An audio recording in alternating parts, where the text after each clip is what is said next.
வணக்கம் தலைவா, அனைவருக்கும் இனிய வணக்கம். இன்றைக்கி நம்ம இந்த ஒரு வீடியோவில் அதை பற்றி பார்க்க போகிறோம் அப்படின்னு பார்த்தீங்கன்னா, டிஆர்பியில் அந்த ஒரு புதிய அறிவிப்புகள் என்னவாக இருக்கும். டெட்டில் பார்த்தீங்கன்னா பாஸ் மதிப்பெண்களை குறைச்சதுனால நிறைய பேர் தேர்ச்சி அடைஞ்சிருக்கிறதா சொல்லியிருக்காங்க. அதோடைய உண்மையான தகவல்கள் என்ன, டிஆர்பியில் தற்சமயம் வந்திருக்க ஆசிரியர்களுக்கு வந்திருக்க நல்ல செய்திகள் என்னென்ன, இவைகளை பற்றி தான் இந்த ஒரு வீடியோவில் நம்ம பார்க்கலாங்க.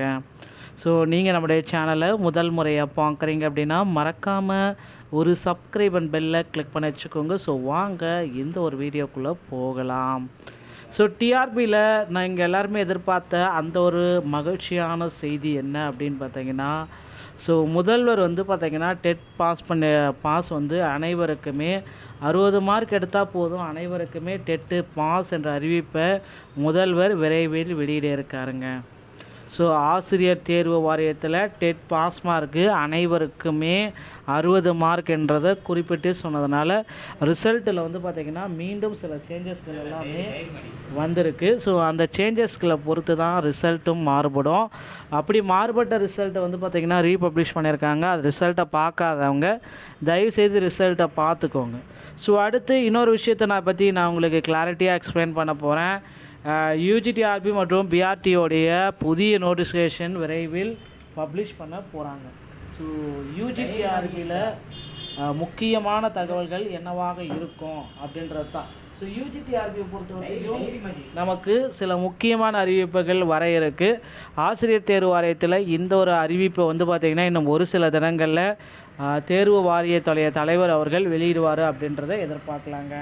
ஸோ டிஆர்பியில் இந்த தகவல்கள் அனைத்துமே சில முக்கியமான அறிவிப்புகளை நமக்கு வர காத்துக்கிட்டு இருக்க மக்களே, ரெடி ஆகிக்கோங்க. ஸோ அடுத்த ஒரு தகவல் என்னவாக இருக்கும் அப்படின்னு பார்த்தீங்கன்னா, இந்த ஆசிரியர் தேர்வு வாரியத்தில் முக்கியமான இன்னொரு அப்டேட்டு நமக்கு கொடுக்குறாங்க.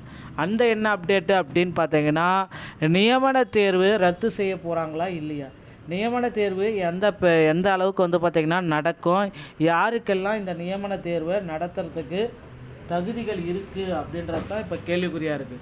ஸோ நியமன தேர்வு அப்படின்றது இப்போ பார்த்திங்கன்னா நடத்துவாங்களா, வாய்ப்பே இல்லை, ரத்து பண்ணணும் அப்படின்னு நிறைய பேர் கோரிக்கைகள் பல வச்சுருக்காங்க. ஸோ நியமன தேர்வை ரத்து செய்யப்படுவதற்கு அதிகப்படியான வாய்ப்புகள் இருக்குது அப்படின்றத நிச்சயமாக எதிர்பார்க்கலாங்க. அடுத்து நீங்கள் எல்லாருமே எதிர்பார்த்த மாதிரி சிறப்பு டெட்டு அனைவருக்குமே வைக்குவாங்களா, இல்லை தனியார் ஆசிரியர்களுக்கா, இல்லை அரசு ஆசிரியர்களுக்கா. ஸோ சிறப்பு டெட்டை பொறுத்த வரைக்கும் டெட் தேர்வில் தோல்வி அடைஞ்ச அனைவருக்குமே வைக்கணும் அப்படின்றது கோரிக்கையாக போயிட்டுருக்கு. ஸோ நிச்சயமாக நீங்கள் எல்லாருமே எதிர்பார்த்த மாதிரி சிறப்பு டெட்டை கோரிக்கையோட விரைவில் பார்த்திங்கன்னா அனைவருக்குமே வைக்க போகிறாங்க. டெட் தேர்வில் தோல்வி அடைந்த அனைத்து ஆசிரியர்களுக்குமே சிறப்பு டெட்டுக்கு உண்டான ஒரு மிகப்பெரிய ஒரு அனௌன்ஸ்மெண்ட் ரெடியாக இருக்குது மக்களே, பொறுத்து தான் நம்ம பார்க்கலாங்க. ஸோ 2469 இடைநிலை ஆசிரியர்கள், 11 பழங்குடி ஆசிரியர்களின் பணி நியமன ஆணைகள் அமைச்சர் அன்பில் மகேஷ் அவர்கள் வழங்கியிருக்காரு.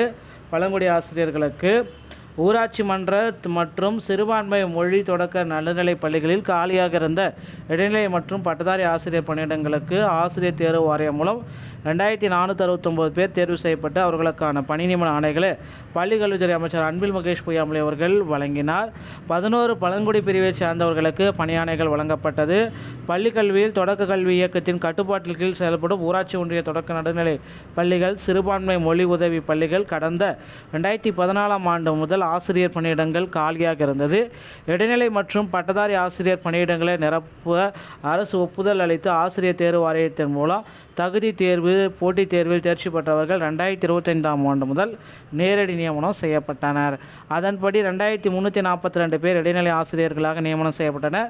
அதேபோல் தேசிய திறந்தவெளி மற்றும் பள்ளி நிறுவன கல்வி தேர்ச்சி மூலம் 25 பேர், ஆதரவற்ற உறவைகள் 4 பேர், பிறமொழி சிறுபான்மை 68 பேர், பட்டதாரி ஆசிரியர்கள் 18, பின்னடைவு பணியிடம் என அப்படின்னு நம்ம பார்க்குறப்ப 2458 பேர் இதற்கு பணி நியமனத்தை வழங்கியிருக்காங்க.